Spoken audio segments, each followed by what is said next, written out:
right, well, that track, Just Fading Out, is a terrific introduction to the person I'm about to welcome to the show, and I'm really glad I'm able to do this. It's probably been on a long time wish list for me. That, of course, the song Yellow Pills by 2020, a song that my guest Jordan Oakes took as a moniker for his zine and several great CD compilations that came out in the 90s. I think it is fitting in part because the idea of that track, it elevates the value of power pop beyond a simple aesthetic of name the influence and spot the old band it sounded like, and champions the idea that there were truly, truly deeply great songs that could stand side by side with those influences. And I think Jordan did such a great job showcasing that in his zine and in those compilations, and it's really a pleasure to welcome to the program Jordan Oakes. Jordan, are you there? Yes, I'm here, Craig. All right. It is, as I said, a real treat to have you here on Snap, Crackle, Pop. So I want to thank you for making time on a Friday morning to chat with us about your activities, your old activities, and some upcoming ones. So welcome. Well, thank you. It's a pleasure to be on your show, Craig. And just to get us started, I believe you are a St. Louis native, born and bred, and living there to this day. Is that right? You're calling us this morning? Well, sort of. I was born in Philadelphia, so moved to a small town called Rolla, where my dad was a professor, and then moved to St. Louis in my teens. And when you moved to St. Louis, were you already embedded how old were you when you moved to St. Louis? And you said in your teens. I was about 18. Okay. So were you already embracing a music scene? Was that already, as you moved there, sort of an active part of what you sought out when you got to St. Louis? The music itself? Yeah. Right. I would say right around then. Maybe when I was 19, really got into, first the Beatles, of course, which I'd liked for a number of years before. And then I kind of went from the Beatles to Cheap Trick, and from there discovered a lot of other groups. Well, yeah, I mean, when it comes to the idea of discovering groups, I think in many senses, if you didn't write the book, you wrote the zine. Well, thank you. Absolutely. And I'm kind of curious about that because I know what I've read or heard said about that time was really you came to this in part because you saw a vacuum, and I'm kind of curious about that. Sort of, what did the landscape look like at the time to you, and what kind of brought you to the activity of saying, I'm going to start a zine. This is what I'm going to do here. Yeah, well, it was actually me and my friend Rich Overman, and we just saw that there was sort of a void out there as far as having a magazine or a place for pop fans, to sort of read about the music they loved. So we kind of thought, well, we'll come up with the magazine ourselves, basically. So we just kind of went from there. Rich was with Yellow Pills for a couple issues, and then he kind of, he's a good friend of mine, but he kind of moved on. So then from that point on, I kind of took over the magazine and ran it myself. And when you did it, were there other zines that you guys had looked around and said the power pop scene needs something like this, or was it just sort of a restlessness that found its way into a zine and you didn't really know why at the time? Yeah, it was sort of that, realizing that there have been great magazines like Trouser Press and Bump. And there was actually a St. Louis fanzine, I think one of the first punk fanzines in the country, called Jet Lag, it's funny because that, of course, is named after another 2020 song. So anyway, it sort of just took, I guess, the cue from a lot of the stuff I like to read. I love to read rock criticism, so I thought, well, let me just sort of apply this to the music I love and write about power pop.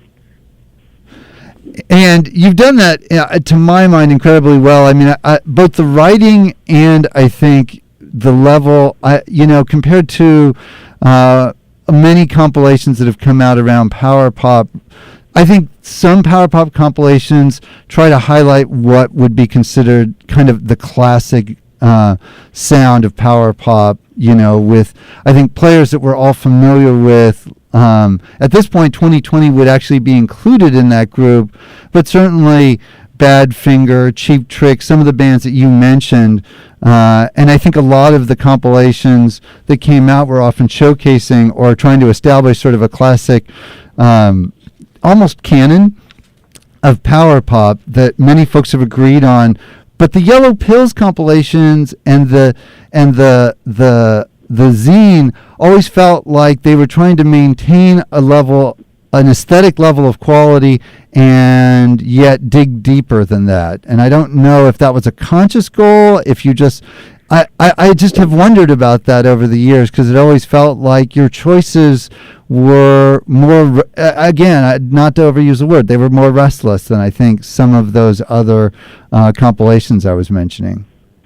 Right. Well, at the time, there really hadn't been any power pop compilations. I guess this was, around 92, 93, when the first one came out. So it was sort of a new thing. They were, pretty much, as far as I know, the first sort of power pop compilations that, focused on that music, and at the same time tried to find new exemplars of the sound, rather than, trying to go for the classic stuff, which we loved, of course. But I wanted to find songs that all measured up to a certain level of quality, and kind of make a compilation that played like a good album. That was my goal. So I don't know if that sort of answers your question. I was restless. I mean, I was looking for new bands that had that kind of sound, and also trying to sort of locate some of the bands from my collection to see if they had any music that we could use from them. Well, and I have a track queued up. I kind of did this chronologically, so I have a track queued up from that first Yellow Pills compilation. And it oddly enough almost defies some of, it was not at the time, I think, to many people's perception, a new band. It was in fact a band that they associated with probably the late 60s, who were now carving out a rather different sound for themselves, the Cowsills. And I thought, again, it reflected a rather courageous choice, given that they had a rather defined sound, and I wondered how the Cowsills came to be on that first compilation. This track appearing well before it ever appeared on any other, recording by the Cowsills. Yeah, well, I've been a huge Cowsills fan, so I, through certain channels, managed to reach them. And their manager, and I heard they were doing stuff that was kind of more along a power pop sort of line. So I was thrilled when they had that song for the compilation. So it was a different sound from their original sound, which, of course, was a family band. They influenced the Partridge Family. They were actually the basis for the Partridge Family. So it was cool to hear what they were up to. And I heard, I think, from one of the members of Red Cross that they were doing stuff that was kind of Big Star-ish, or, if not exactly that, sort of power pop for sure. So it was kind of a new phase, I guess, for the Cowsills as far as their sound, because it was many years or several years from the time they had their hit songs, and so it was a different sound, but it kind of fit in, I felt, with the other stuff that I had on the compilation. Well, let's check it out right now from the very first Yellow Pills compilation. This is the Cowsills, and Is It Any Wonder?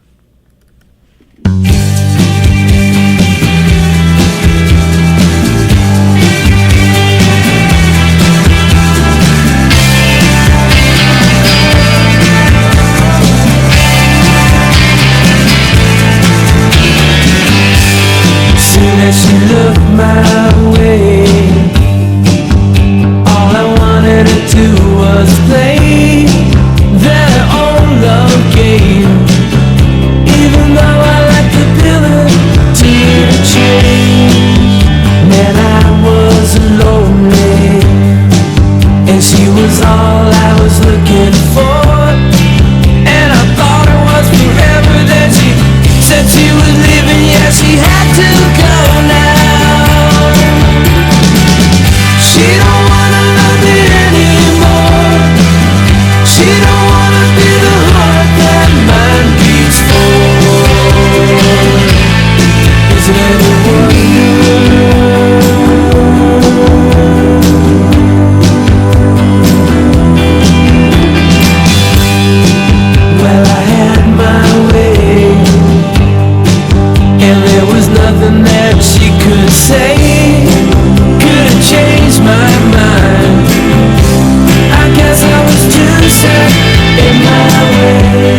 admit when things go wrong, but I never saw it coming in the end. She was everything I ever wanted now. She don't wanna love me anymore. She don't wanna be the heart that mine beats for. Isn't it a wonder? I don't know if I should laugh or cry. What's the use of it now? What am I supposed to do without her? It's a little too much to ask anybody. If I had a second chance, you know I'd do it all so differently. Oh, but it's too late to think about all the could have beens and the should have beens and what was supposed to happen. She don't wanna love me anymore. She don't wanna be the heart that mine beats for. Is it a wonder?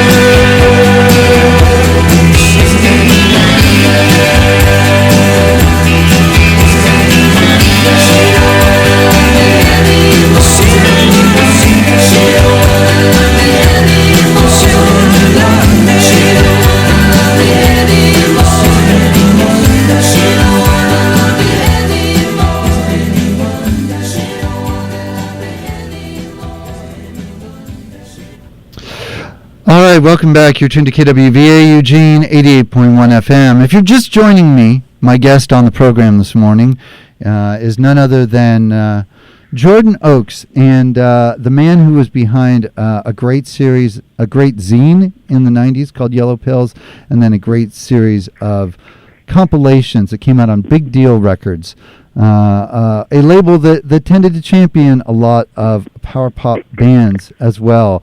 But I think among their finest hour were the Yellow Pills compilations. So, again, welcome back, Jordan. Yes, thanks, Craig. It is great to have you here. And, yeah, that track, of course, that we just heard, the Cowsills. And I was going to mention that we had Bob Cowsill himself visit KWVA a little over a year ago. Oh, cool. Yeah, I guess his son lives here in Eugene. So... I feel like we're, as I was telling you earlier off air, maybe we're a mecca for former power pop artists. I don't know. But welcome back. So that one came from the first of the compilations, and as I said, there were ultimately 4 of those compilations, and then there were 8 or 9 instances of the zine. Right. There were basically like 8 full issues, and then there was a 9th that was kind of a mini issue that sold out. I brought it to one of the pop events in LA. I think it was the first Poptopia, and sold it there. So that doesn't really count. It was just sort of like a 5-page thing. So yeah, to give you a very long version of the answer, yeah, we had 8 full issues of Yellow Pills. And, well, I'm glad you brought up Poptopia, because I was really curious. I mean, you doing the work you did in the early 90s felt like it laid the groundwork. But I wondered what your view of that scene. I realize it's probably putting you in the somewhat uncomfortable position. I think credit is somewhat due. Like, you drew attention and perhaps helped foment the sense that there was a scene here that was worth attending to. And I just wondered, what was your view of how sort of the 90s unfolded in the power pop world? Well, thank you. Well, the 90s, it seemed, pop fans were kind of scattered across the world. It was sort of before people really had the internet, largely. So everyone was sort of everywhere. So I kind of felt like it kind of culled the people together, kind of rounded up the pop fans who were kind of isolated from one another. So I'm just honored when people say that Yellow Pills somehow played a role in power pop, or kind of definitely not bringing it back, but kind of chronicling, I guess, the music, and giving it a journalistic format, basically. Well, I think you absolutely did that, although you may be underplaying whether it is due to you and Yellow Pills. I think there was a lot of energy, and there may have been a generational effect that was happening at the time that would have been there even in the absence of a Yellow Pills. But I look to the 90s really as a sort of resurgence of the scene at a level of vitality that was pretty remarkable, and maybe hasn't been seen at quite that level since. I think you put bands to at least into my vernacular, if not many people's vernacular, that reflect that. Bands like the Nines and Chris Von Snydern and Kyle Vincent, who'd been in Candy, absolutely, but I think as a solo artist, again, you kind of put him out there. People who I think have continued to make music to this day, but I really look at the 90s as a time that scene as being a place that they emerged from. Yeah, I guess it was sort of due that the power pop would come back, and so it was a matter maybe of decent timing too. The Yellow Pills started in the 90s, and maybe sort of made a few people aware of what was going on. But yeah, it felt like good timing, I guess, and at least in retrospect, looking back, the pop fans were, like I mentioned, not talking to one another, not out of anger, of course, but because no one knew each other. So, in that sense, it was sort of a prime time, I guess, sort of a zeitgeist for pop to make a comeback. So everything kind of, I guess, aligned in a way, you might say. Where Yellow Pills was there to sort of write about these groups and sure, discover a few and kind of contact a few that were sort of reclusive or vanished. So, yeah, I think everything just sort of came together in that way. The music and the writing about the music and all that sort of thing. So the 90s was, there wasn't a lot of power pop, I guess, on the charts at all. It was, the shoegazer stuff and then, grunge. But there was power pop too. So I felt it was incumbent on us to kind of, to write about these bands. Well, and I would say, as I kind of said at the beginning in my introduction, I mean, you're a humble man, and I don't think you are you're not given to taking a lot of credit for, I think, your influence, which I do think was considerable. And insofar as I think kind of that, even in what you just said, in the sense that you treated power pop as, I think many people within the scene wear a certain mantle of the sense that we're somehow the slightly unwelcome stepchild of the musical, the pop musical spectrum. When you mention the other kinds of things like you talked about, like shoegazer or some of the edgier punk and those kinds of things that somehow seem to have a greater obvious seriousness of purpose that they wore on their sleeves. And I think I think of the way you handled Yellow Pills, that seemed to be the subtext, the argument that was there was this merits inclusion, this merits consideration, and the best of it should stand side by side, and there should be an aesthetic that sees it that way. I don't know if you would agree, but that's sort of the way when I look at Yellow Pills and when I think about it, that's why I think it matters. Right, I think you really put that well, Craig. I wanted to treat power pop as art. I think it gets this sort of label as being disposable music for some reason, when really it's very accomplished technical stuff. So I wanted to treat power pop as art, and I think that was kind of a new thing, to write about it seriously, not dismiss the music. I remember the first Rolling Stone record guide, Dave Marsh, really a great writer, but he was hard on a lot of, pop bands, and it seemed like he sort of wrote off any band that was melodic pop. So I wanted to, kind of reverse that and treat power pop as music that should be respected like the blues or jazz or any other genre. and I think that absolutely really glad to hear you say it, because I really do think that's one of the things that comes through, that you help elevate it beyond simply as I said, sort of name the influence endeavor, and into something that stands sort of on its own principles and its own ideas of what we should value in the music and get excited about in the music. Well, thank you very much. And let's play another one. This is another band that I would say perhaps you and one other person helped me sort of discover. I have the full record, but this was probably my introduction from the second Yellow Pills compilation, a track by a band called Size. And I wondered if you wanted to say anything about the track Situations off that compilation. Yeah, well, the Size were a cool band. I think they had one EP that came out beforehand, and somehow I just wound up discovering them. And I guess the sound on Yellow Pills, of their song on Yellow Pills, is a little sort of darker. I guess their earlier EP, as I recall, was a little bit punkier. So I like the feel of the Size song, Situations. I think it's really unique for them, and it was fun to discover them and kind of feature their newest music in the form of that tune. All right, let's dig into it right now. This is the Size and Situations.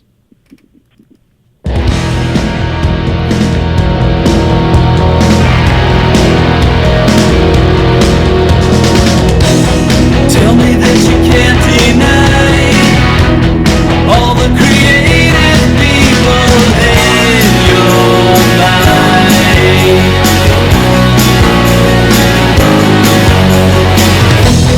Tell me they won't go away, taking you into places you won't stay.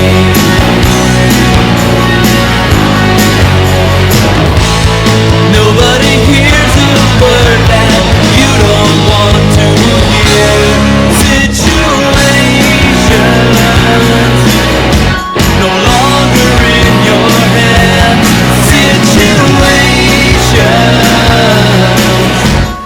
you won't understand.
right, I want to welcome back again to the program my guest, Jordan Oakes, and the track you just heard, fading out from Yellow Pills Volume 2, a great collection of power pop songs that was compiled by my guest, Jordan Oakes. Jordan, welcome back.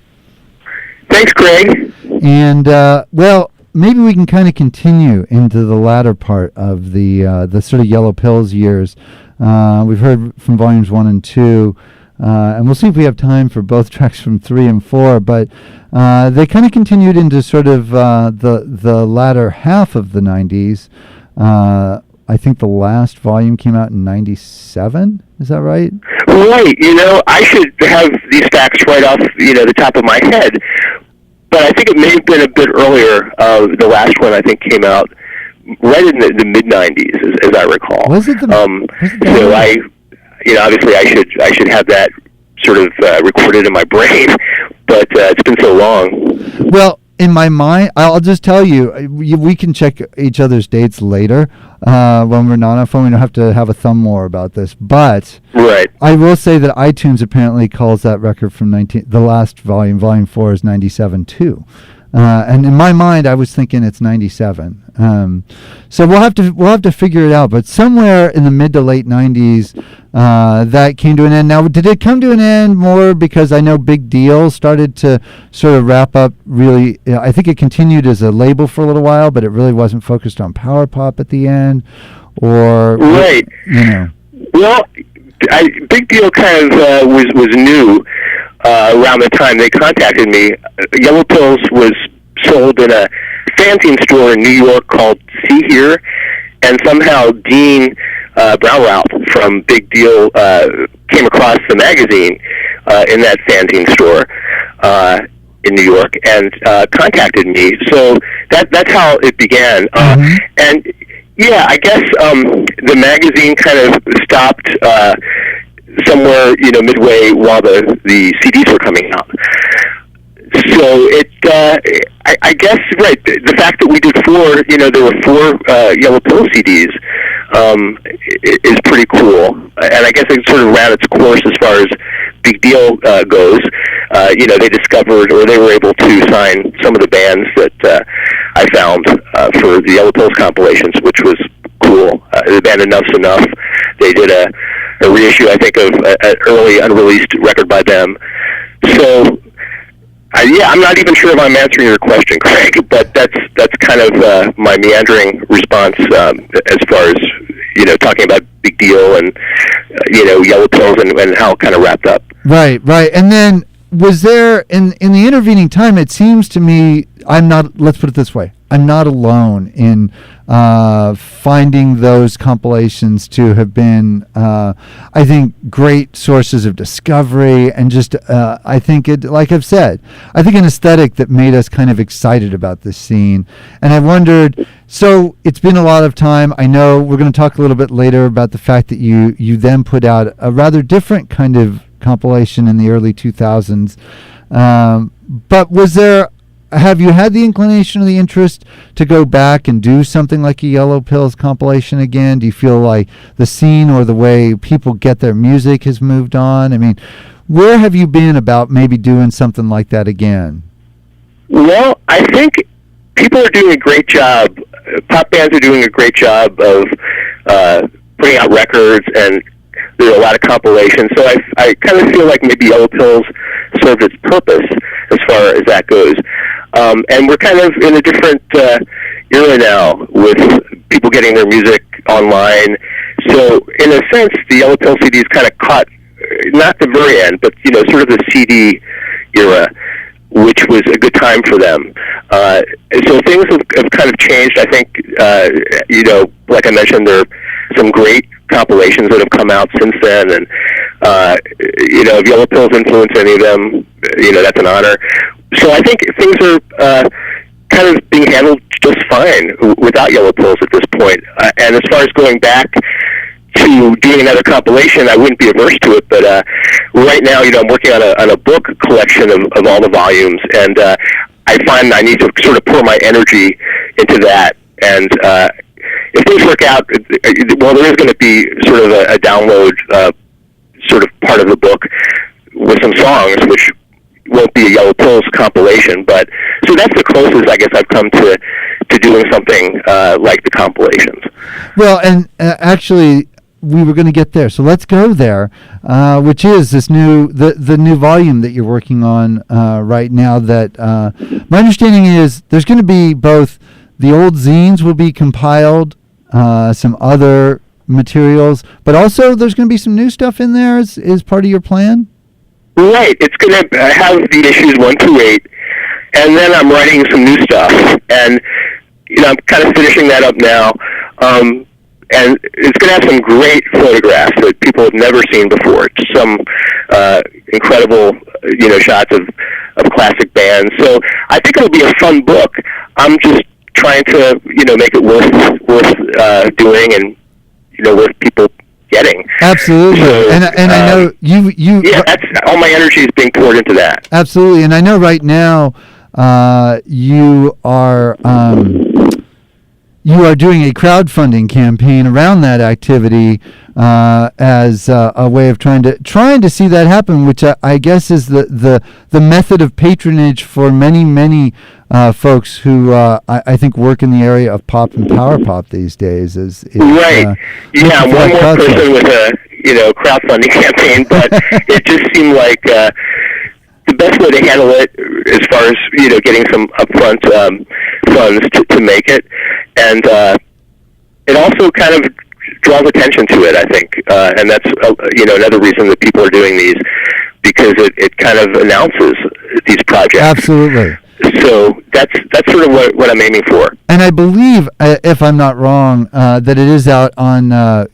Is it GoFundMe?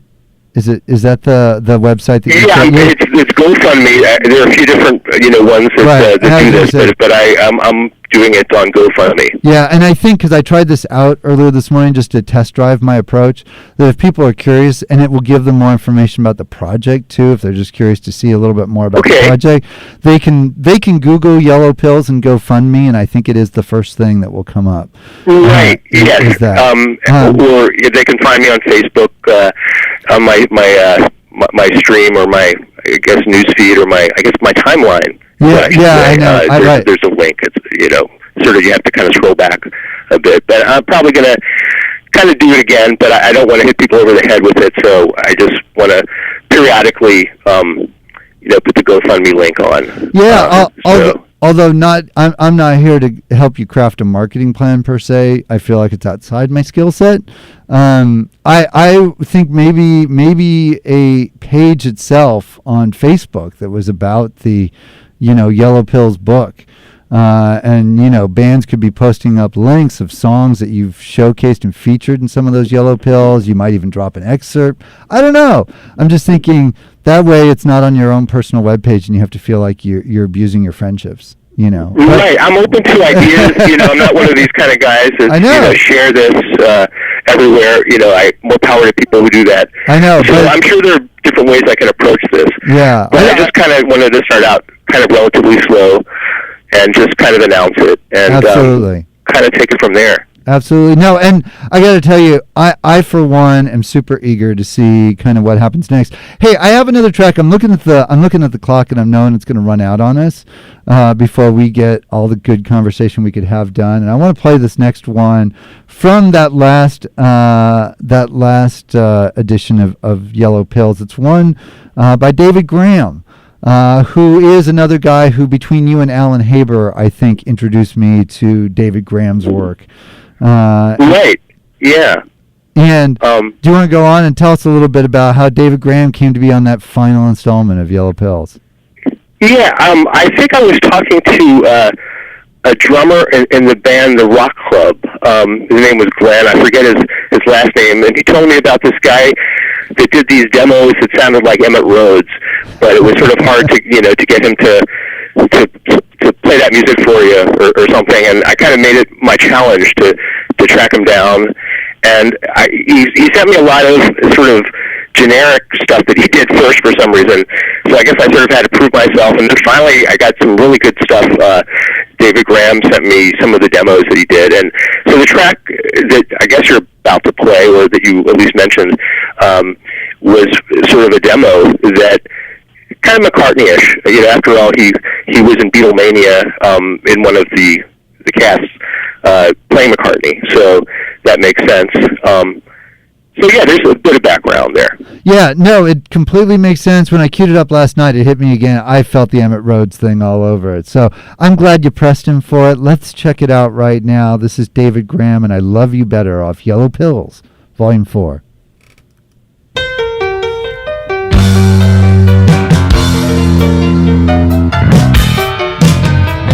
When I think of all the times I fell in love, when I think of all the girls I was dreaming of, and I think of all the years that are to come, I love you better. When I think of all the places I have been, and I think of all the girls that have let me in, and I think of all the trouble that it's been, I love you better. And better each time that I think of a love gone by, I love you better, better, better with every day.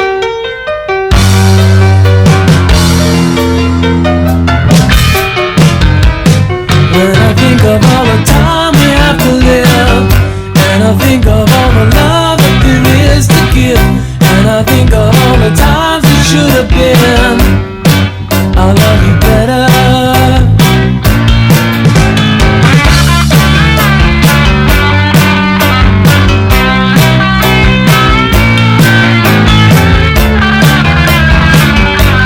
I love you better, and better each time that I think of a love gone by.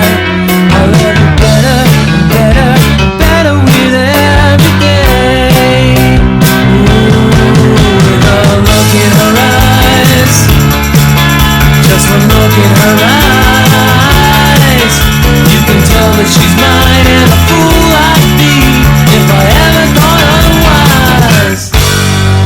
The times I fell in love, the girls I'm dreaming of, the years are all to come, I love you better, and better each time that I think of a love gone by. Better, better, better with every day. Better, better, better with every day. Better with every day.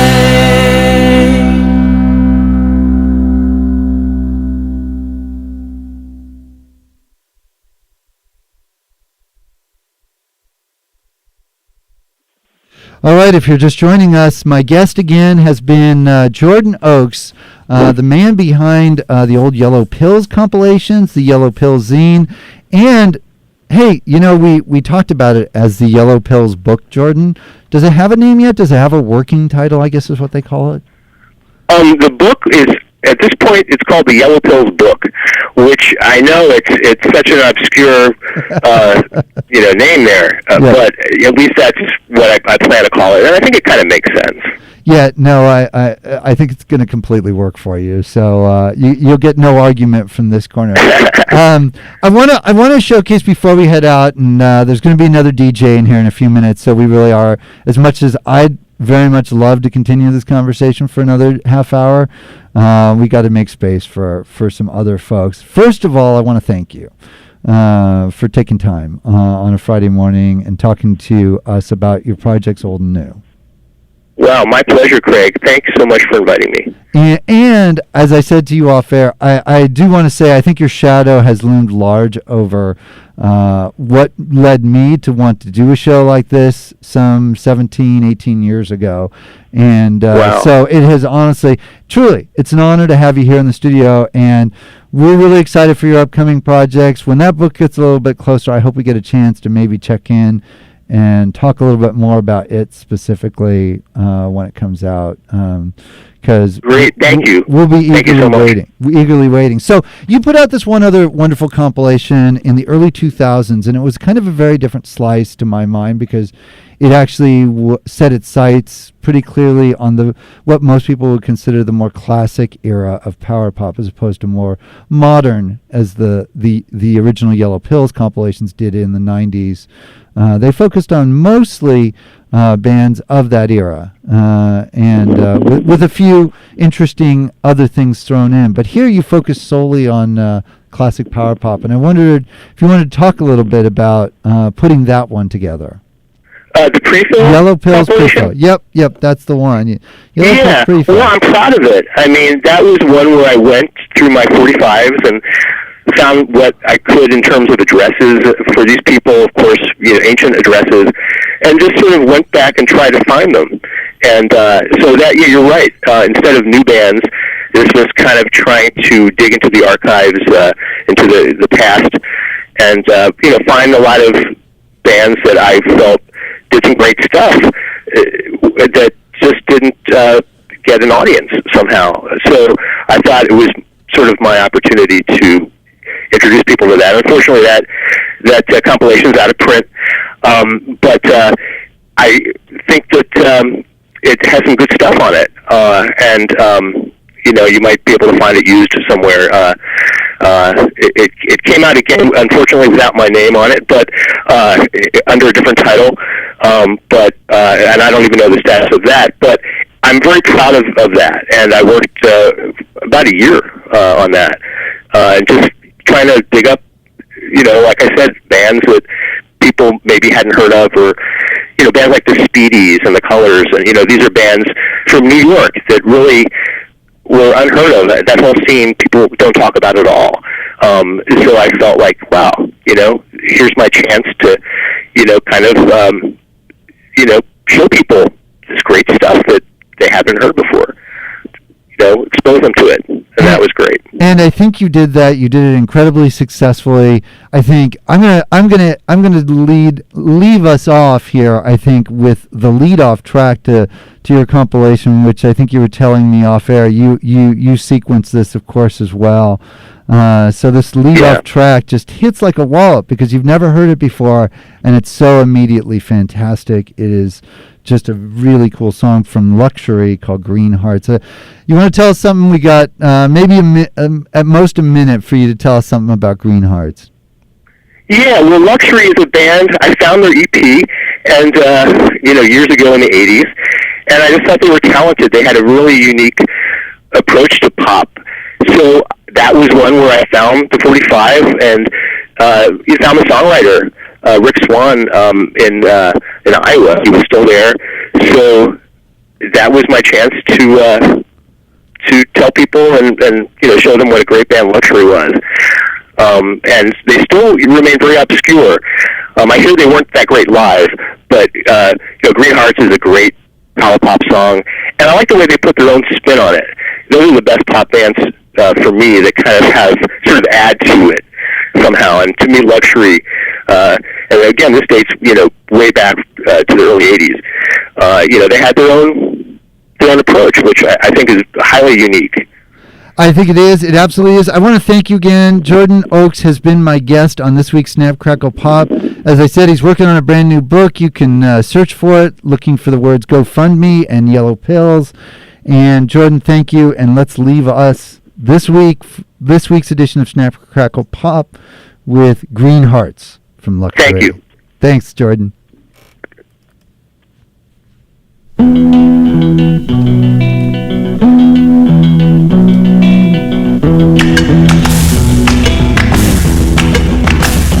Make me a deal and make it fast.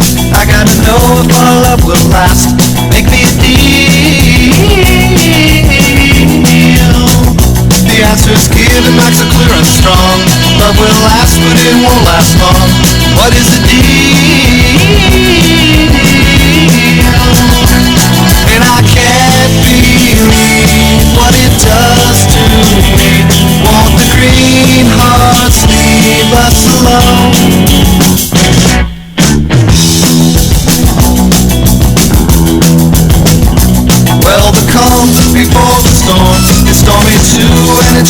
on and on and on.